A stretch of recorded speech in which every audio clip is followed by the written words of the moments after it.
You straight up cuckooed that dude, bro. Oh my God. You've got all your Charger gear on because I look good. I got big energy every day. Let's go! And he is dicked.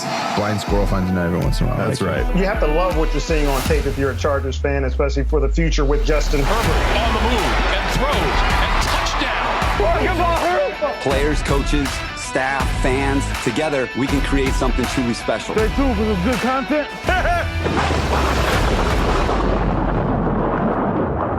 Well, how the hell are you, folks? Welcome back to the Charger Chat. I'm your co-host, Wool Dogson, with my buddies, Kev, Hug, and Duggan. Hey, guys, let's bolt up and have a great episode and a great weekend of football. Hey, don't point that finger at me. Let's Oh, not I forget will. Kyle, the coach, Duggan. Oh, man, we're having a 3D experience. Everybody put on your 3D glasses.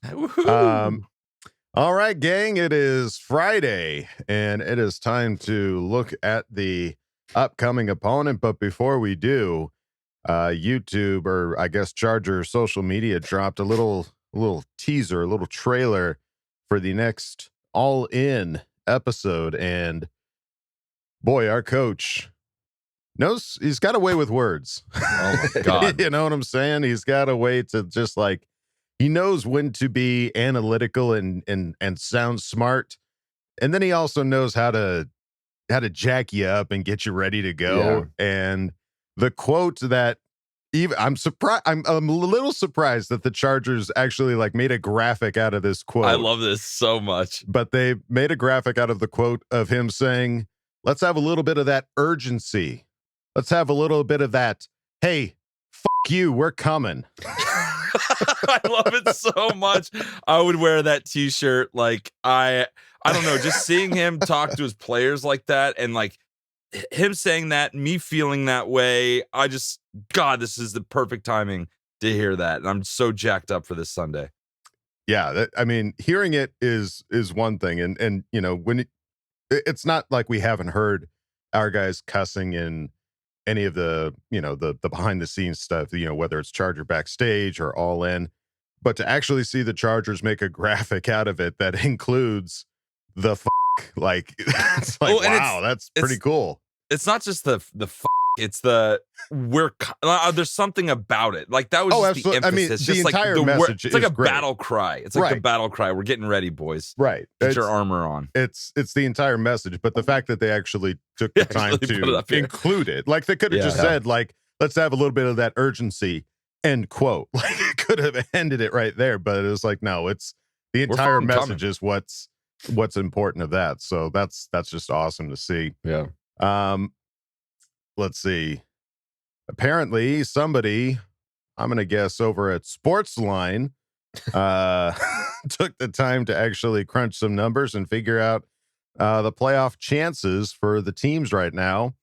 And this is probably based on like strength of schedule remaining and blah, blah, blah. I was going to say, because I don't think anybody has like been mathematically eliminated, although there are some 0%ers on there. Yeah. Dangerously close. There's a few dangerously close. There's like us and the Raiders have the same record, but we have drastically different chances of making the playoffs on this thing. Which is interesting. Yeah. Right now, there are two teams that are at the 99.9 percentile. That's Arizona and Buffalo. Scrolling down, though, the number one AFC West possibility playoff is Kansas City at a 70.2. Dude, and they had a lucky game last week. Right, they're still playing like the AFC West and the week before because they beat the Rodgers-less Packers. Like, just the Chiefs have not arrived. It's a false sense of confidence. Yeah. I still don't want them to win ever, but I don't think it's anything like they're saying here. Yeah, Kansas City's at a 70.2. We're closely behind with a 57.4. And then the next AFC West is the Raiders, and they're listed at a 29.1. And again, percent chance, pretty similar records for us in the Raiders. So there's some calculators involved with this. I'm not quite sure how they got to these numbers, but I saw that and I was like, you know what? 57. That's pretty good. Like, I just remember all those years where you're like, you sit there with a piece of paper and you write down like how your path to getting to the playoffs. And then you start rooting every weekend for those certain teams to lose. Yeah. You know what I mean? Like, and then we were at one game a long time ago where we all were going to make it in the playoffs, but the Miami Dolphins or somebody like that had to win and they lost. And we missed the playoffs because I remember of that. we were on the bus from StubHub to our parking lot. You know, how That's the what old it shuttle. was. Me, you, and Dad went to the game at StubHub, and then we were on the shuttle to the parking lot, and all the fans were on their phones watching, and they ended the result that we needed didn't come through, and we didn't make the playoffs. It was a pretty big bummer. And we won. So we were walking out of we that. beat the we're like, Raiders. yeah, we won. And then it was like, oh, but our season's over. That So sucks. let's keep building these wins so we're not having to do the crazy math and come up with who needs to lose and win for us to make a wild card spot. Right. We could still win this AFC West. It is still Right. very, Yeah. very realistic with plenty of time. Absolutely. Yeah. I think the one thing that we have in our favor is the divisional wins that we have. And Yeah. Hey, are we undefeated in the AFC West, or are we Bet your undefeated in the AFC fucking West? ass we are. There We're you go. undefeated, boys. that's That's right. how I 2-0. see it. Yeah. Hey, AFC West. Fuck you, we're coming. You were coming. Yeah, and Denver is at the bottom of all of that at a 21.6% chance of making the playoffs. So it's very attainable for the AFC West. I mean, it is a very competitive division of the league, arguably the most competitive division in the league. But we've got a pretty good shot. We gotta get back on track. We gotta fix those things that we keep talking about needing to fix. Looking over at Twitter, Fernando Ramirez tweeted out, Chargers coach Brandon Staley says edge rusher Joey Bosa has tested negative for COVID-19, but he is on the list as a close contact. Staley adds defensive tackle Christian Covington will also be added to the list. So as soon as this came out, it was just like everybody's heads exploded. And it just went like, oh, God, no, why? As if I couldn't hate the Vikings anymore. Those assholes brought all that COVID with them. And then one of these players snuck out there and gave it to him. That's probably not what happened, but that's the story I'm sticking to. Well, just them playing. I mean, they're in each other's faces for an hour's worth of game time. So it's a matter of. It might be, what's his nuts? Cousins, because Joey was up in his face all day long. It very well could have been. Yeah. What's so it was just he was on that close contact, so he's on But the that means list. he can still play by Sunday. He can still play as long as he continues to test negative. Right. Just needs to. He won't get a continue to week of test negative. practice though. Is the only downside. That's fine. So, Healthy living room Joey. push-ups. You know, Healthy bear. Yeah, he's Healthy healthy bear. bear. That was the thing that scared us, is that it Healthy came out that Joey Bosa is unvaccinated. So it was just like, oh shit! Like You know what? You know what Joey's doing? Joey's hibernating. A bear coming out of hibernation is not a happy bear. No, he's not. That's very true. Hungry bear. That's hungry, right. ruthless, Yeah. eat his own cubs. Angry bear. Yeah. That's right. So it's not all hope is lost just yet. As long as he continues to test negative, everything will be copacetic. And then the Chargers tweeted out, we've signed Braden Fajoko to our active roster, Wooly. placed Christian Covington on the reserve, and because signed. Tillery's out. Tillery's out this game because he tested positive. He did test positive, So correct. you called your shot, dude. I think Tillery's gonna be on the bench. You might see a Fajoko sack dance. Oh, God, that would just make better that be would good. make I'm this not- season. I'm not gonna Braden, lie. I know you listen to these, and it better be good because you built this up like You really have, 20 yeah. weeks ago, and we've been sitting here in anticipation ever since. Yes, Dude, and I just a little nugget. We interview somebody in our Bolt Insight this week, somebody from Locked On, and they talked to somebody from the Locked On Steelers pod and has a very good insight about that center position in Pittsburgh and the possibility of getting some extra pressure, possibly. So God. don't go anywhere. We don't need any center because guess who's playing guard for the Steelers? Who? Trey Turner. Well, we just Trey need to Turnstile attack- Turner. Yeah, we need to attack the turnstile. just bust him in the lip and you're good to go. Yeah. Spin him. Spin him right round, baby, right round.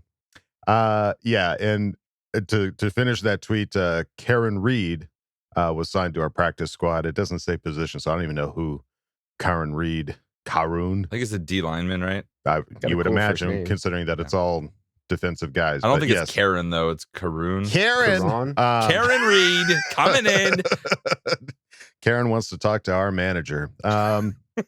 Yeah, just the fact that Braden Fajoko will be on the active roster, I'm excited to see that. I'm hoping that he has a good game. And then Fernando Ramirez continued on his tweet to Coach Brandon Staley says free safety Nasir Adderley and cornerback Michael Davis are trending positive that they will both practice today. And I think I saw that they did practice. So it was funny. He tweeted that. I just saw somebody post like, maybe don't use the word positive in describing this. Yeah. Like they're trending in upward direction. Right. Positive trying to stay away from moving positive. In the right direction. Positive is a trigger word for sure. Absolutely. Oh, yeah. Especially after that Bosa news. Yeah, big time. So looking at the full injury report, Nasir Adderley did get in a limited practice. Keenan Allen, still with that knee injury, was practicing in full. So I don't know at what point they can get taken off of the injury report, but got a full practice in. Steven Anderson, ankle, got a full practice in. Michael Davis got his limited practice in. Alohi Gilman, quadricep, did not practice. Dadgummit. I wonder if that had anything to do with the collision that he had with Derwin. I mean, he did kind of lay down there for a little bit, so who knows? I think he's probably just sad at himself for running into Derwin James and giving up a touchdown. Well, I blew it. I blew it. I don't know where else he would have injured his quadricep to the point that he wouldn't be able to practice. So Justin Jackson, quadricep is now upgraded to limited. These are all Wednesday reports. So if anything changes between Wednesday and Friday, forgive us. Justin Jones, knee injury, did get a full practice in. Linval, shoulder injury, did not practice. Son of a gun. Veteran day. He went extra hard against those Vikings. So give him a day off. Yeah. Hopefully that's all it is. We need him so bad. So bad. Oh, yeah. Our run defense is just if Linval Joseph doesn't play. That would be a big blow. Trey Marshall, ankle, did not practice. That's our other defensive back. Chris Rumpf, wrist injury of some kind. He heard it during his taunt. Yeah, he was waving his arms around too hard and snapped something. I don't know. But he got a full practice in, so good to see. And then Mark Webb Jr., our rookie corner defensive back, knee injury, did not practice. So not a lot of the secondary looks a little banged up right now. So we need to get Vato and Alohi back. We got to get them back because people are looking. We got hurt Nasir. Right Nasir would be a big one to get back to. Yeah. And then looking at the Steelers injury report, Chase Claypool, wide receiver, toe injury, got a limited practice in. So we'll see if we see him on Sunday. Joe Hayden, cornerback, foot injury, didn't practice. Trey Turner, turnstile himself. Ankle injury, did not practice. So shocking. Who knows if we'll see him on Kevin Dotson, offensive line, ankle, did not practice. TJ Watt, linebacker, one of the hot linebackers we've been seeing, had a hip knee injury, did not practice. So that would be huge. That would be a big deal if he is held out this Sunday. And then Cam Hayward, defensive tackle, coach's decision. What is that? I haven't seen this. What are these? Coach? No, you're not practicing. Well, he got a limited practice in, so I don't know what the coach's decision. Maybe he was late to practice or something. You're not going to practice with the rest of us. You're going to. I do want to take this opportunity to shout out Karen, because if you don't, Karen Garcia, if you know her, she's Karen awesome. Loves sports. She's the best. Karen loves sports. She's the best. Her husband is a Steelers fan. And we are really, not only for ourselves, want to win this week. We hate the sin, love the sinner. We hate the sin, we love the sinner. We love you, That's but right. we don't appreciate your fandom for the Steelers. This week is not the week that I'm your friend. And so we're not besties. No, not this week. So we're really pulling for Karen this week, not only for the Chargers, but for Karen, so she can have that marital upper hand on her loser husband for the week. Yeah, we'll see what happens. We got a lot of guys on our injury report, and they've got a fair amount on theirs, and hopefully our guys trend in the right direction. Yes, we're not looking for positivity. We're looking for trending north. Yeah, and not on the injury report. Minkah Fitzpatrick's not playing. They put him on the COVID list. He's their starting That's free huge. safety, all pro. It's a huge hit for them. That's huge for our passing attack for sure. We should Big be able time. to take some shots. We'll have to wait and see how that turns out. All right, folks. Now it's time to talk about our sponsor this week, Symbol. Symbol is the stock market for sports that allows you to profit off your sports knowledge. On Symbol, you can trade sports teams like stocks, and every time your teams win, you earn cash. Use your sports knowledge on Symbol to buy low, sell high, and earn cash payouts when your teams win. Join the 7,000 plus early adopters who have started to invest in their favorite teams. Visit www.symbol.com. That's SIMBULL.com to create a free account. And when you deposit, make sure you use the promo code ChargerChat, all one word, for a money back guarantee. Visit symbol.com and use the promo code ChargerChat, and your deposit will have a money back guarantee up to $500. That means even if you lose money in the first 90 days, Symbol will refund your initial deposit, no questions asked. Join Symbol and start investing and profiting from your favorite teams. Let's go. We'll make some money this week. Come on, Chargers. Let's go. Make some money. Get that stock prices up. Let's go, boys. Money, please. Okay, folks. Well, let's take a look over at the Steelers and see where they sit within their division. Right now, they are second in the AFC North with a 5-3 win-loss ratio. With one. Repeat it. Oh, right. One tie. Yes. Tie. Oh, That- 5-2. To the Lions. I forgot about that. Losers. I'm just so used to looking at the first two columns. I forgot there was a third. It's They almost got a third like column. that's so embarrassing to have your tie be against the winless It's Lions. Like it's yeah, well, almost worse. Is it better than a loss? I don't know. I was going to ask you guys, every time I hear that a team gets a tie, they say that that's worse than a win or a loss because it It's doesn't. like kissing your sister. Well, I mean, I don't know about that, but as far as like the actual how it like helps or doesn't help you get into the playoffs, like it doesn't help your record having a tie. It's just like a game half that's a just game. like it's like almost Yeah. wiped off your record. So It's just a half game, but so you're better than a team that's 5-4, but you're not obviously not as good as a team that's 6-3. So you can see in their standings, the Bengals are 5-4.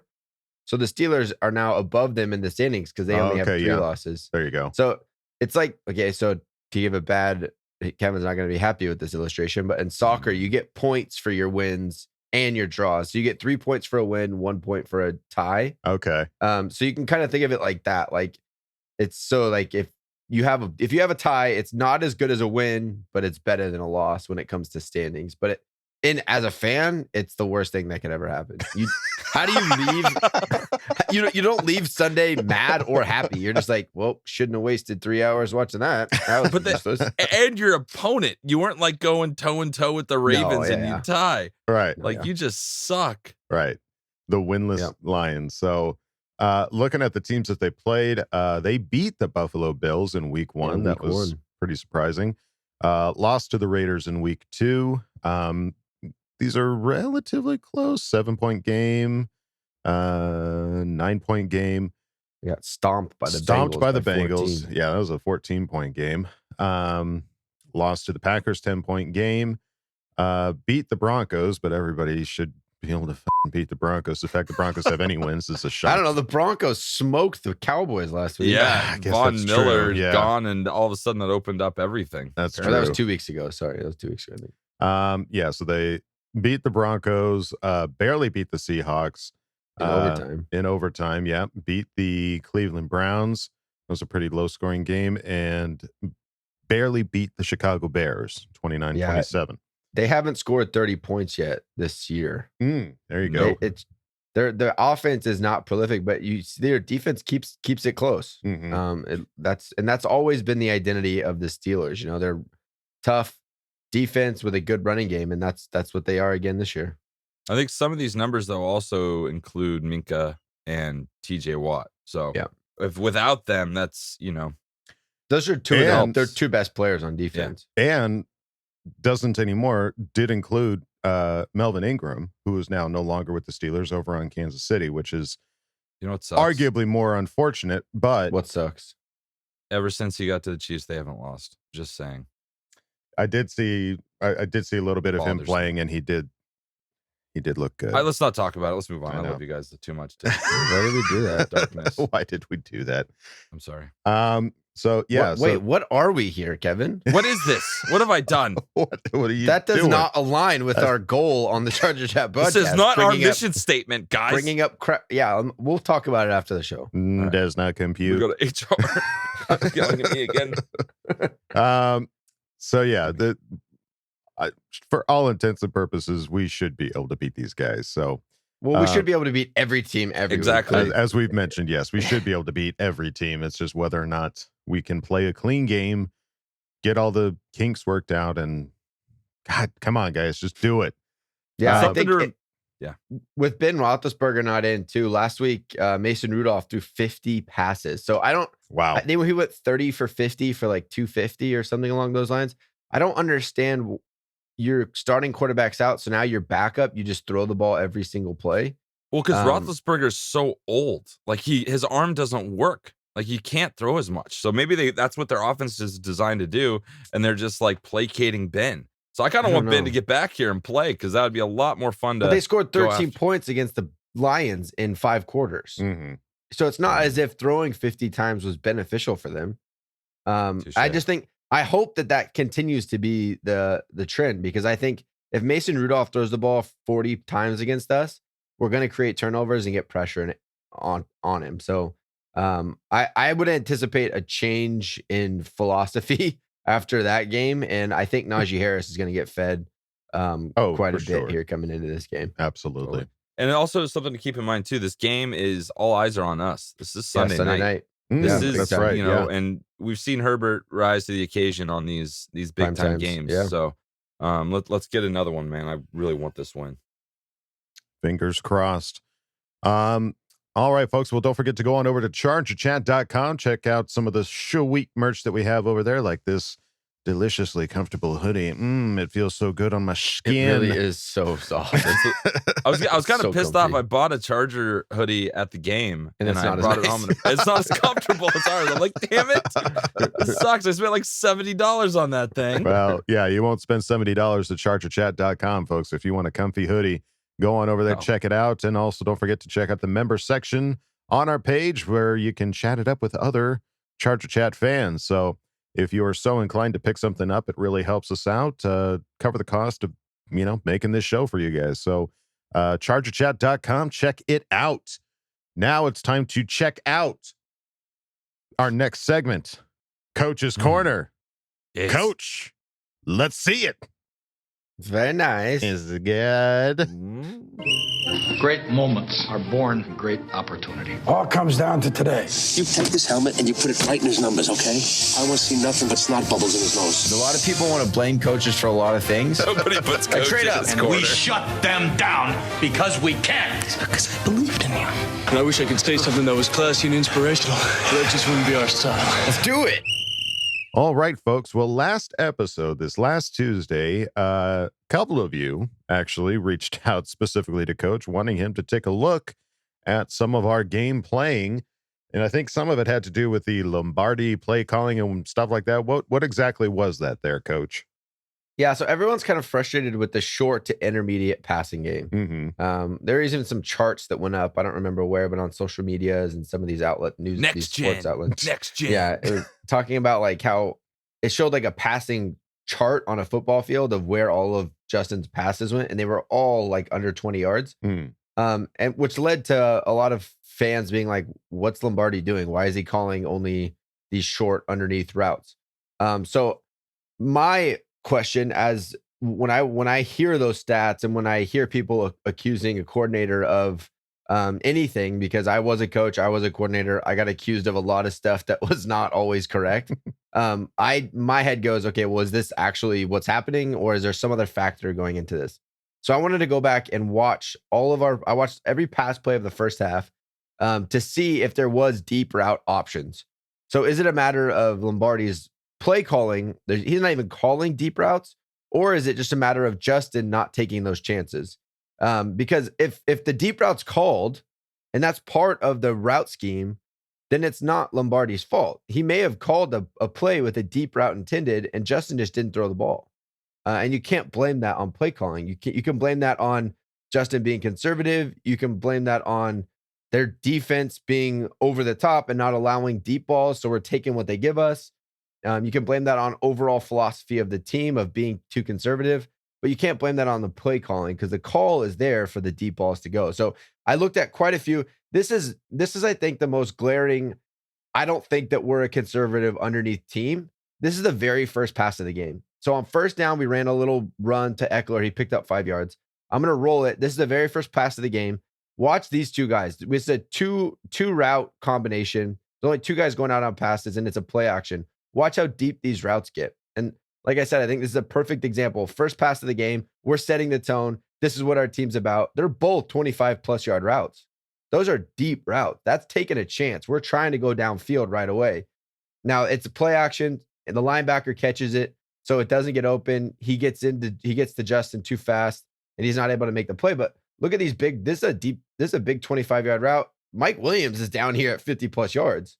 Those are big-time routes. That's not a we're conservative, not trying to take chances. This is first pass of the game. We're trying to go after it. So we're going to look at a couple more here, but don't blame play calling. Go back and watch. If you think we only throw underneath passes, that might be player decisions, not necessarily offensive scheme. This is the second pass of the game, not including screens, because screen passes to the running back are just glorified run plays. It's just a different way to get the running back the ball. But second pass of the game, again, you're going to see there's 2 9s. So these outside receivers, they're both going to go straight upfield. They're going on deep, take a chance, deep balls. Justin doesn't throw it. He's going to hit Keenan on a little out route because this guy clears. He's going to come out, and it's open. But you can't blame the play calling. It's just the decision making. We want to throw the underneath stuff. And that's what Justin is taking because that's what they give us.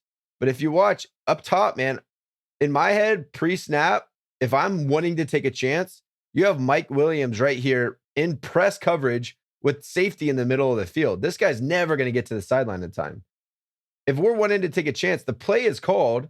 Justin could easily have looked up, thrown this ball to Mike right away and given him a shot. Watch up top. Mike Williams is man-to-man. He puts a move on. He gets separation. He should be able to go make a play. I mean, that guy fell down. Right. Pre-snap, you look, that guy's there. That's where we're going. But that's not what we did. That's not a play call. That's a decision. So just, again, another example. The deep balls are there. We just got to start taking those chances. How frustrating is that to go back and look at this film and be like, oh shit, Mike would be wide open for you right now. Yeah, it's hard. I don't get frustrated. It in the game, there's so much going on. You could pretty much do that on every single pass play. You could go back and say, hey, you should have thrown there. You should have thrown there. There's some where he throws to the exact perfect spot, but there is some decision making that's just going to be off. And look, he made the wrong decision. We still picked up 15 in a first down. Right. I mean, Keenan still gets open. They get him the ball and he picks up 12 for a first down. So I'm not like extremely mad, but yeah, sure. I see press coverage against Mike with safety in the middle of the field. We're going to Mike over the top. Give a shot. It's going to be a PI if nothing else. So this is on the third drive of the game. So we only had 2 drives in the first quarter. This is the start the second quarter. This pass play here, you're going to get a double move by Mike Williams. Anytime you get a double move, that's a big play. Like you're trying to take a shot deep. So he's going to come out. He's in the slot. Keenan is here. He's going to come out here, act like he's running a hitch. It's called a hitch and go. So he's going to slow down, try to get the corner to bite, and then go deep. Again, a deep route look that the offensive play caller is calling. But as you'll see, we're going to hit Keenan Allen on a wide open out. So the deep thought is there. I mean, that's a deep ball. He's 20 yards right there before the ball's thrown. That's a deep route. You had safety come over the top. So you have 2 men to defend, and you have a wide open Keenan Allen coming outside. You can't get mad at a wide open route, even though it's underneath. We had the deep route. Coach called it. It wasn't there. So we took what was wide open. Again, it's hard to get mad at, hey, we keep throwing it under. Well, if they're stopping everything deep, we took some chances, but you don't want to be careless with the football. Aggressive, not reckless. Yeah. But that could come down to decision making. Like that first play we looked at, that if he had thrown that ball to Mike, that's not reckless. That's one-on-one press coverage, safety in the middle of the field. That's aggressive, not reckless. He throws this ball, it's a little bit more reckless. Mm-hmm. All right. So again, on this play, you have Mike Williams down here at the bottom. he has man coverage and press. So he's on the line of scrimmage. Safety's in the middle of the field. Same look we got earlier. This time, Justin takes the shot. He's going to throw it up to Mike, allow him to try to go make a play. And you see what happens when we take some of these shots. And that's why that's why we get so frustrated. It's like either Mike's going to catch it or it's going to be a PI. He gets PI'd. It's like 20-something yard pickup. And we didn't even have to catch the ball because that matchup is just so bad for the other team. This is where fans start to get frustrated. It's like, God, if we could just throw the ball deep every time, then we're going to make good things happen. If it's really 80-20, I'm okay with the 20% incompletions if we can get the 80 or the pass interferences. And I completely agree. But it's not a play calling issue. If the routes are there, it's just some decision making or philosophy behind trying to dink and dunk until things open up. The play calling is there. It's just we got to start taking those chances. And I think when you're the underdog, you take the chances, right? When you're playing the Chiefs early in the season and you know going into Arrowhead you have to take chances, you throw those balls. When you're on primetime TV against the Raiders and you want to beat those guys, you take the chances. When you're the favorite and you should beat these teams handily, it's less, you don't want to mess it up. You don't want to throw a pick to then put the underdog in the game. You want to just control the game and win. But I think offensively, at least, we need to get more aggressive because the play calls are there, the routes are there. We just got to start taking those opportunities when they come up. Now, again, these last three plays have all been the same exact drive, right? We had Mike running that stutter go, didn't throw it. Had Mike going on the 9, and we threw it. Again, Mike, and I hate to say this, but it seems like Mike Williams has become this guy again. We're not running those underneath stuff that we saw early in the season. When I went back and watched the first half, most of his stuff is just he's going downfield and just probably getting dead tired from running go routes and us not throwing him the ball. Because again, on this play, he's going to give a little in and then he's going to try to fade back out because he sees this safety sit on it. And he's open. I mean, it's not wide open, but the look is there. He's going to get a corner and like running with him with the safety in the middle of the field. He starts to work in, but then bends out. If Justin had thrown this ball with a little touch to the outside, it's there. So again, the play call is there. He got a little bit of pressure in his face. So he chose the dump off instead of going for the deep ball. Let me run it back again, see if we can get it to not glitch on us. But Mike Williams at the top of the screen, he's going to give a little in and then out. He's open right there. You're a man-to-man, lob it up into here and let him go run underneath it. Safety had already moved to the middle of the field, but we try to dump it off, and it's an incompletion. I was going to say, like, right when you pause that, I mean, Justin Herbert is surrounded by people. Didn't have a lot of time this game. Well, here's the thing. So the ball that I'm wanting to be thrown is thrown right now. Gotcha. Now is when you throw it. And he throws the ball now. It has to be, you can't wait until he is where you want him to be. The look needs to be safety in the middle of the field, Mike Williams man up. Once he starts to work outside, throw that ball up there. The same time that he threw the ball to Eck, he could have thrown the ball to Mike. Gotcha. Okay. So it wouldn't have gotten blocked. Well, his arm hit that direction. Yeah, Storm got pushed back into him a little bit. But at the end of the day, I'm not looking at pressures. I'm just looking at routes. Right. And Coach called a deep route. Coach called a deep ball. There was an opportunity there that we could have taken, but we just chose not to. So I looked at the whole first half of the 20-ish pass plays. On 12 or 13 of them, we had deep route options. So more than half of our plays, there's a deep route there that we could take. Now a lot of, and the ones that don't have a deep route element, it's either red zone or it's like 3rd and 3 and we're just trying to get a first down. Everyone's kind of going right to the sticks. But on the generic, we're throwing the ball on 2nd and 8, 1st and 10. There is a deep route. There's something there that we could take. Okay. We're just not choosing to. If as a fan, if you're expecting us to send 4 routes straight downfield, it's not going to happen. We're not running the Madden Hail Mary every play. It's street football with your buddies. No, it's not going to happen. You're going to get 1, maybe 2 routes that go deep on a route, on a play. And we have that. They're there. We're choosing not to throw it. And I don't know why. Like I said, there could be a lot of factors at work, but the deep routes are in these route schemes, in these plays. We just got to start taking advantage of them a little bit. So yeah, I pump the brakes on asking for Lombardi's head. I think that some of it is Justin getting used to a new system, trying to get on the same page, get dialed in, and it'll start. We just got to start taking some of these chances. We're gonna start to be underdogs again in these games, so we got to start playing like it and go take chances. All right, Agent Rivers, you convinced? Because I'm convinced. I didn't need to be convinced, but I'm fully convinced. Yeah, and again, I would encourage you guys, go on if you have Game Pass. If you don't, subscribe. But being able to see it like this, it just adds a different element to the game.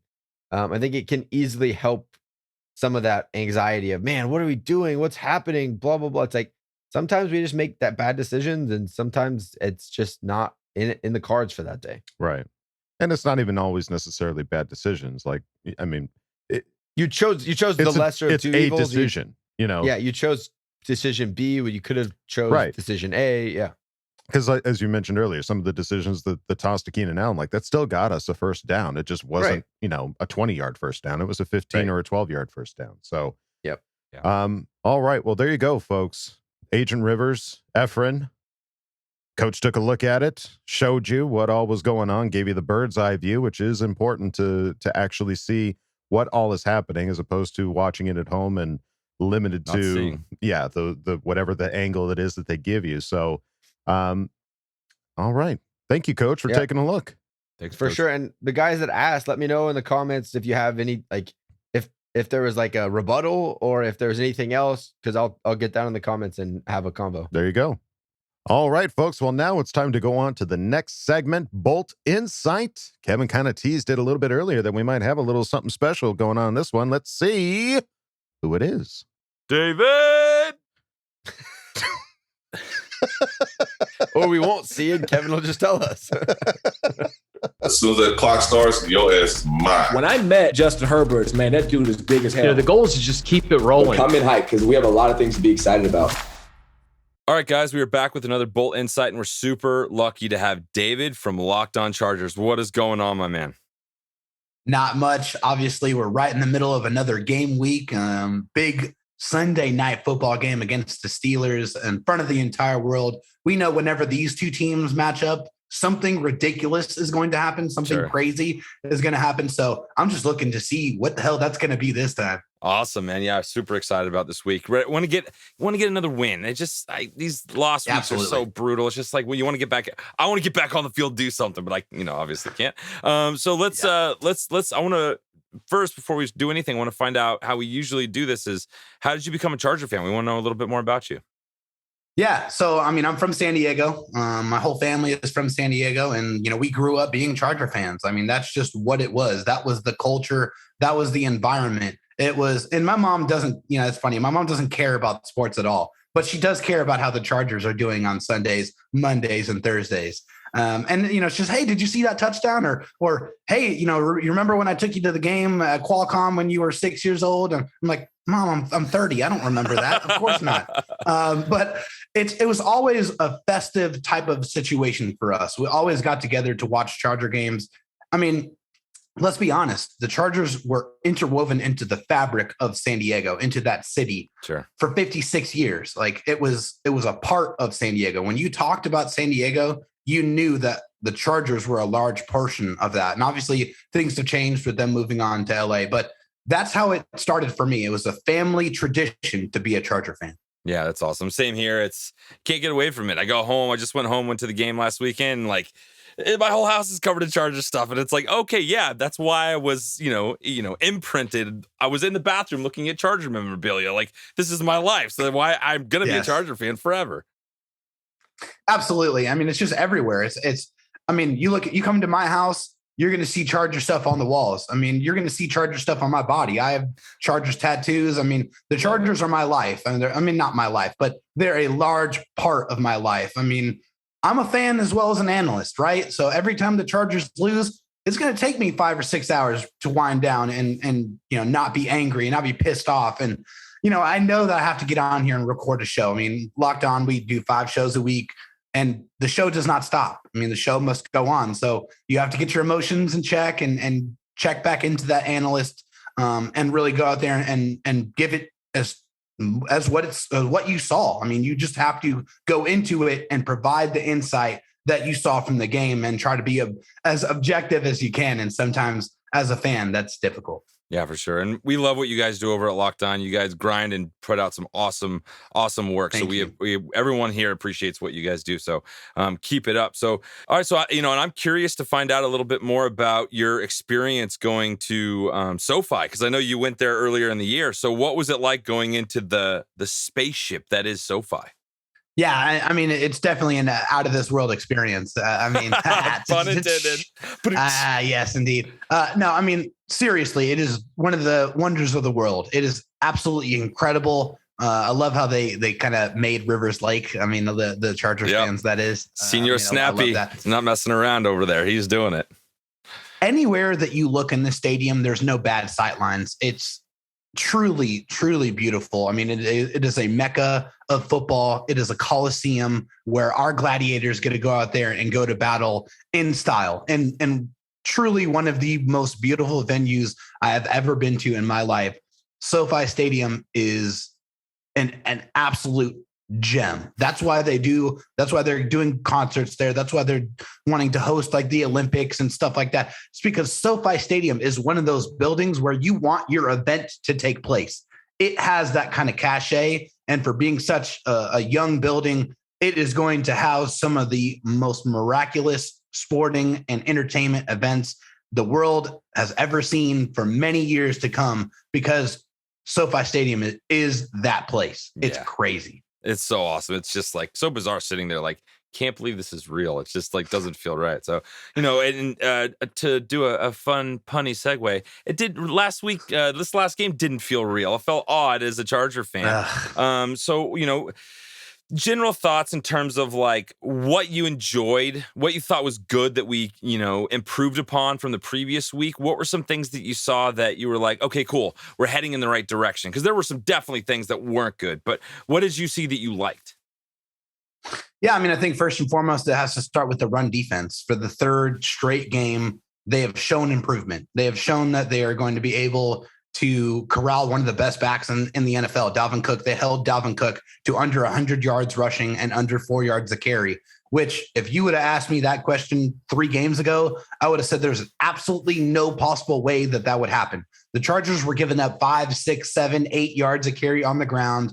They could not get off the field because teams were just running it down their throat and they had no choice. When on defense, when you're in third and short situations, you can't rush the passer. You can't automatically try to defend against the pass. You still have to entertain the thought of a run coming. It just makes things so much more difficult. So that's what happened in this game.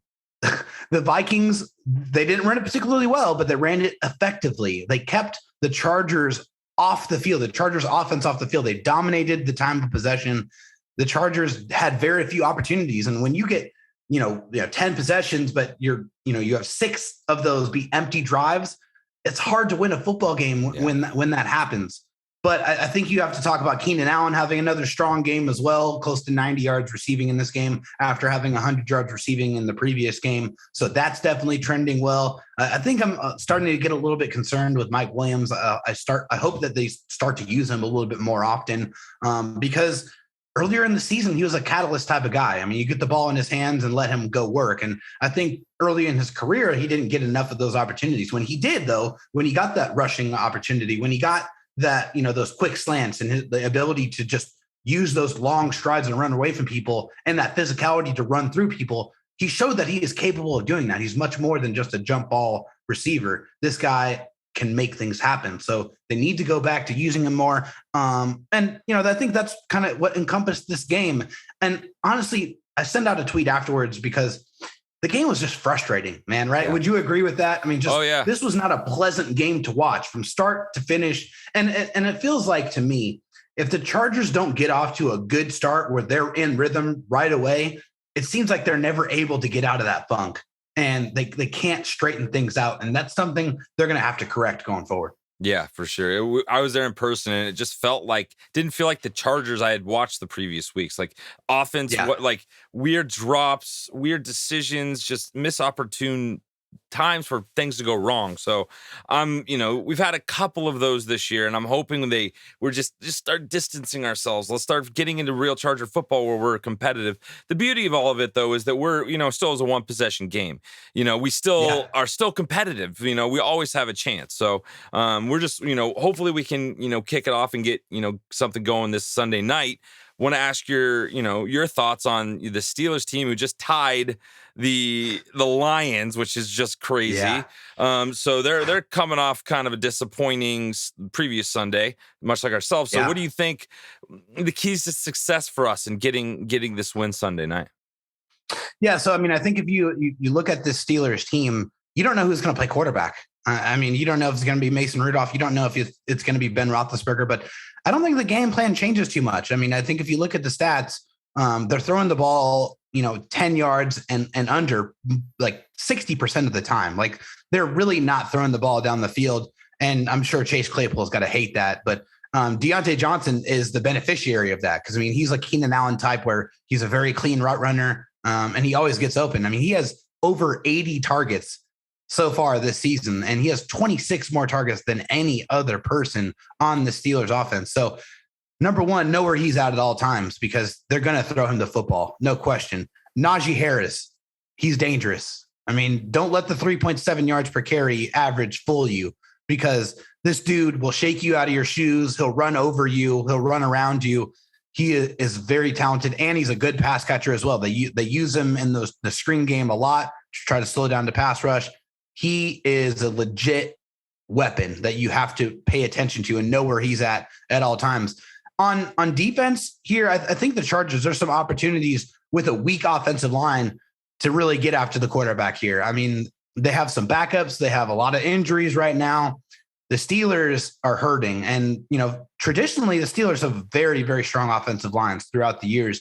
This year withstanding, it's definitely not the case. I think you have to, whoever is there playing quarterback for the Steelers, you have to make things extremely uncomfortable for them. And I think the way to do that is the center position.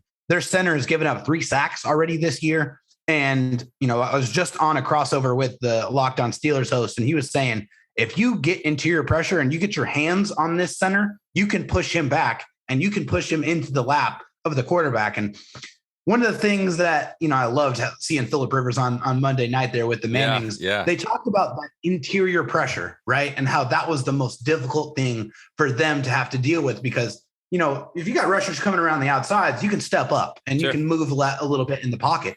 When you have pressure coming in your face, you have to have some lateral agility. And Mason Rudolph and Ben Roethlisberger, broken Ben Roethlisberger, don't have that. Nope. They don't have it anymore. So if you're able to get pressure in their face, then that's going to be the best way for the Chargers to get off the field. And hey, it's always score touchdowns. Score touchdowns. You have to score touchdowns, especially against one of the better defenses in the NFL. And this defense might be without TJ Watt. And if they are, man, I love the chances a lot more winning this football game if he's not out there. That's interior. I love hearing that, especially from your, crossover with the Locked On Steelers guys. We interviewed Braden Fehoko very early before the season started. And, we were talking like, what does your sack dance look like? And maybe with his activation today, we get to see the Fehoko sack dance. So I'm pulling for that. I'm hoping what you're saying is going to come true. And I want to see some Forrest Merrill in there too, right? Let's go. There's some huge Forrest Merrill fans out there. And I just love the fact that this dude, when you look at him, there's no other position that guy's going to play other than defensive line and right in the middle. Yeah. And I love his ability to eat up double teams and kind of fight through that. I think he hasn't really been used enough, but with the issues on the defensive line, he's going to get his shot on Sunday night for sure. Run, Forrest, run. Let's do this. So we appreciate you coming on, David. It was awesome chatting with you, man, and taking the time to come chat with us. We really appreciate you. Dude, I absolutely love what you guys are doing. Your dynamic is fantastic. You guys have some great personalities on your show. I've checked into a couple of your shows on Spotify, and they're always very entertaining. They're always very funny, but they're also very informative as well. You guys do your homework, and it shows. So I really appreciate what you guys are doing, and keep it up, man. The more Chargers podcasts, the better. Absolutely. And likewise, my daily, if I have nothing, you guys are my go-to. I always got you on every day. So thank you guys. Keep it up. I know Charger fans love listening to you guys. So, thanks again, man. We really appreciate it. Hell yeah. Let's go get a damn win on Sunday Night Football in front of the entire United States, baby. I love it. Let's go. Let's do it. Let's go. Well, there you go, David. Thank you. Let's go. Thank you for coming on and giving us a little insight as to what we can expect to this next upcoming game. What the mentioning of the pressure up the middle against this what's the guy's name? Is it Green? Kendrick Green. Kendrick Green, yeah. Yeah, he's a rookie center out of Illinois. But here's all I have to say. You have a rookie right next to Trey Turner. That's got to be what you go after. Come on. Right, that's those two, A gap right there. Tweedledee and Tweedledum, right. Go right at him. Right. And if Trey is your starting O lineman and Trey's not playing, whoever steps into that spot, that again is just that spot that you would attack, right? That means they're worse than Trey That's Turner. what I'm saying. So. Yeah, that's what I'm saying. It's do it. You got the backup to Trey. It's just like anybody named Trey on the O line, not going to have a good day. Did anybody want to change their bolt prediction to a Fajoko sack dance? Because God, I'm taking revisions. I'll do it. I'll do that. Yeah, I'm all about that. Yeah. Now that I know that Fajoko is on the active roster and that would have been even more. It would have been even more bold if you called it when he was on the practice squad. I know, right? That would have been epic. I'm still sticking with, 3 Bosa sacks. He's going to come, like Kyle said, hibernated and ready to eat. Yeah, I'm all about it. So, yeah, change it up. Fajoko sack dance. 1, please. I'll take more than 1, too, if you're feeling great and generous. 1, please. Awesome. David, thank you again for coming on and chatting with Kev. We really appreciate it. Thanks, man. All right. Well, now it's time to go on to the next segment. We have it every other week, and this one is just as good as the others. It is Bolt History with Mike Modlin. Here we go. Mr. Modlin. What's up, Bolt Gang, and welcome back to another installment of Bolt History with me, Mike Modlin. And today we're going to be talking about one of the most heartwarming stories in Chargers history. Now, I'm going to be telling you about a couple of players first before we get to that moment, and you'll probably be able to figure out what that moment is after I get done discussing these 2 players. The first of which was a gentleman named Louie Kelcher.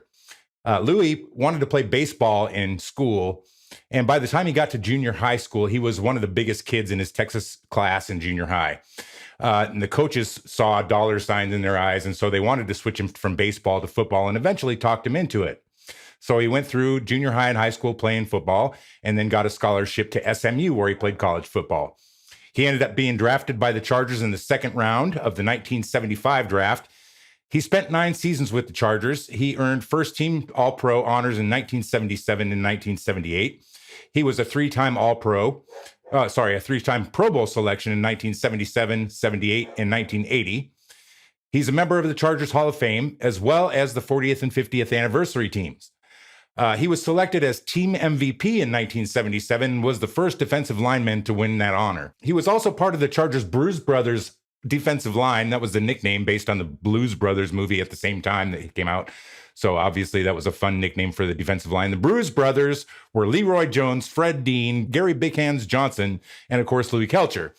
And he also had a hand in helping win the Epic in Miami by stripping their running back of the football at a crucial point in the game. He was traded to the 49ers after retiring after the 9 seasons with the Chargers. He decided to retire.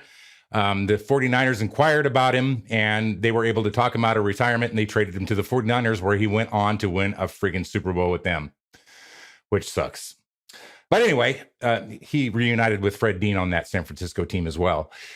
He also tried his hand at acting in a movie called North Dallas 40, where he played, get this, a football player. That takes us to the next gentleman we wanted to talk about, a gentleman named Rolf Benerschke. Rolf was a local San Diego kid. He graduated from La Jolla High School, believe it or not, and then he attended college at UC Davis. He was selected in the 12th round, and he played for the Chargers for 10 total seasons. And when he was having trouble with distance towards the end, the Chargers drafted some competition for him in 1985, a kid named Ralph Majenko, who was a kicker/punter, just to provide some competition for Rolf, because his kickoffs weren't going as far and he wasn't making as many of the long field goals as he used to. So they drafted him in 1985, Ralph Majenko, that is. And then The next year, they signed Vince Abbott from the defunct USFL. He played for the LA Express in the USFL, and he was a really good kicker there. The Chargers brought him in for a tryout, ended up signing him. And that was pretty much the end for Rolf. Vince ended up winning the competition, and the Chargers decided to trade Rolf Benirschke to the Dallas Cowboys for a draft pick. He ended up getting cut before preseason by the Dallas Cowboys, and he went on to announce his retirement after that. Rolf was selected as a second-team All-American, second-team All-Pro in 1982. He made the Pro Bowl in 1982 and was selected as the Walter Payton Man of the Year in 1983. He's also a member of the Chargers Hall of Fame and the 40th and 50th anniversary team like Louie. He also replaced Pat Sajak shortly as the host of Wheel of Fortune. In the 1978 season, Rolf started showing some signs of illness and some health issues. He was diagnosed with Crohn's disease and ulcerative colitis. In the fourth week of the 1979 season, the Chargers were on the road in New England, and they played a game there, lost 27-21. And on the way home, on the team plane, Rolf collapsed on the team plane due to his health issues. So after landing, they immediately took him to the hospital where he had an emergency surgery. After the initial emergency surgery, he had to go through a second surgery due to complications from the first surgery. And he developed that after having his large intestine removed, and he actually got hepatitis C from a blood transfusion. Coincidentally, all the transfusions that he had to go through during his treatment there in the ICU that time led to him creating the Chargers blood drive, which he started that season and still continues to this day, which is pretty cool. He woke up from the surgery and 6 weeks in ICU, 65 pounds lighter than he was from his playing weight.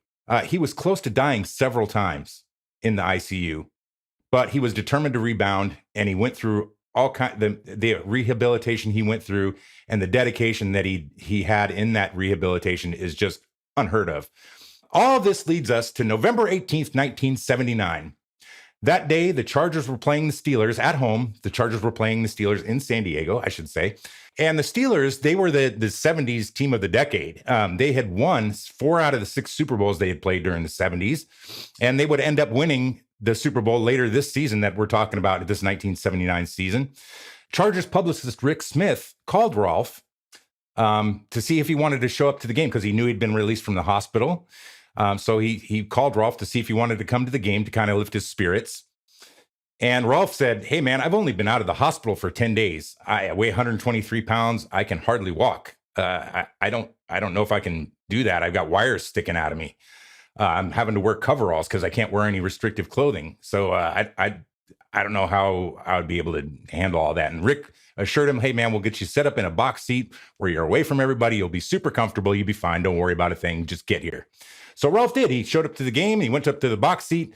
And no later had he sat down and gotten comfortable in his box seat before Rick came and found him and said, "Hey, man, your teammates know that you're here and they really want to see you." They hadn't seen Rolf for at least 6 weeks by that point, almost 2 months. So everybody was dying to see Rolf. And so they helped him down to the locker room. And as soon as he gets down to the locker room, this large man, a 350-pound defensive lineman, comes over to Rolf and was just so happy to see him, and it was Louie Kelcher. And Louie was also in civilian clothes because he had a knee injury that sidelined him. He had a knee injury during the preseason that basically sidelined him for the year. So he was also in civilian clothes. So as soon as Louie sees Rolf, he goes over to Coach Coryell and he tells Coach Coryell, "Hey, man, we have got to make Rolf a captain for the day. I don't care what you're saying. Who's the captains? We got to bump somebody off to make Rolf a captain for the day." And no later had Coach Coryell agreed to that before the equipment manager, Sid Brooks, slips a jersey on over Rolf and his coveralls. And as soon as that happens, Louie goes and grabs his jersey and puts it on as well over his civilian clothes. Rolf didn't think he was going to be able to walk out to midfield for the coin toss. Louie just said, "Hey, man, don't worry about it. I'll carry you if I have to." That's the kind of friend Louie was to him. They slowly made their way out to midfield, and they come up face to face against 2 of the Steelers captains, who were Jack Lambert and Mean Joe Green, of all people. And as the crowd begins to notice it's Rolf walking out on the field, the crowd just starts going nuts. And that was probably the loudest I've ever heard the stadium in San Diego ever get, was when Rolf came back to be a captain for the opening coin toss on that game. And the crowd was screaming so loud that Mean Joe looks at Rolf and he goes, "Man, they must love you," which made Rolf start tearing up. The Chargers won the coin toss, and despite playing the heavily favored Steelers, they ended up winning that game 35-7. The photo of Rolf and Louie leaving the field that day holding hands is one of the most iconic photos in Chargers history. And now you know the story behind it. One of the fun things, though, that a lot of people don't know about this story is that while Rolf was in the ICU, Louie tried to go visit him. And he gets there to the visiting desk and he tells the nurses there that he is he's Rolf's brother. He's Louie Benershka. And at the time, Rolf was 120-something pounds. And here comes this big 350-pound guy who looks nothing like Rolf. And they're like, which side of the family you're on? And Louie couldn't continue with the lie, so he just left and never got to see him in the ICU. But he obviously did get to see him later at the stadium on November 18th, 1979. The best part of this story is that the Chargers allowed Rolf to compete for his job once he was able to get through his ICU issues and he got rehabilitated to the point where he actually rehabilitated with the San Diego Sockers for a while, kicking a soccer ball around, which led to him being part-time announcer for the Sockers, which is another kind of cool story about this whole incident. But they allowed him to compete for his job in the 1980 season, the very next season, which he ended up winning the job. And he went on to kick the game-winning field goal the season after that in the Epic in Miami. And then he played for 6 more seasons with the Chargers after that. So that is the story of Rolf and Louie, the picture that you see of them holding hands, an unlikely friendship, a defensive lineman and a kicker. That's it for Bolt History this week. Make sure to stay bolted. Make sure to follow Charger Chat Pod on your favorite podcast network, on YouTube. Make sure you give them a like on all the social media platforms. And again, you can follow me at Supercharger on Twitter. Okay, love you, bye. Mike, man, another tearjerker, dude. That's such a one, good dude. story, man. It's just a story I never would have heard. No. Like this I was never 5 years thought, before I was born. So I would have never even thought to look it up. How do you even think to go look that kind of stuff up? And it makes me think too, like the team that a football team was a team back then, right? Like a defensive lineman even knew who the kicker was. Sure. Like nowadays, like I bet you there's a lot of defensive linemen on our team that have never said a word to Dustin Hopkins. Well, and let's not forget that just recently, prior to the off season, there was Mike and Ike. You had Isaac Rochelle, a defensive lineman, doing a podcast with Michael Badgley. So I love this story because it makes me think of this current team. You mentioned, like I feel like this team is so much more like Staley's talked about, is about building relationships. And I think that that's what this team has right now. Like when this team wins, they celebrate and they, as a team win.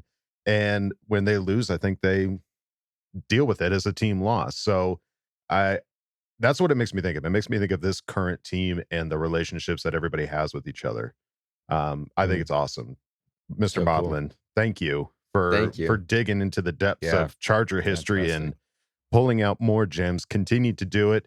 And continue to check it out, folks. Every other week, we're going to have a Bolt History segment, and it rocks. So, and I love the new setup too over there. The background dude, Modlin put together. Yeah, there's a lot going on behind you. Behind me, there's nothing. So, we never addressed what's behind us, we're and in some we never kind of a will. warehouse. We never will. There's no doors or windows, and if I do a good job, they let me see my family. But you get yard time. Okay, well, any other final thoughts, gentlemen, on the upcoming game against the Steelers?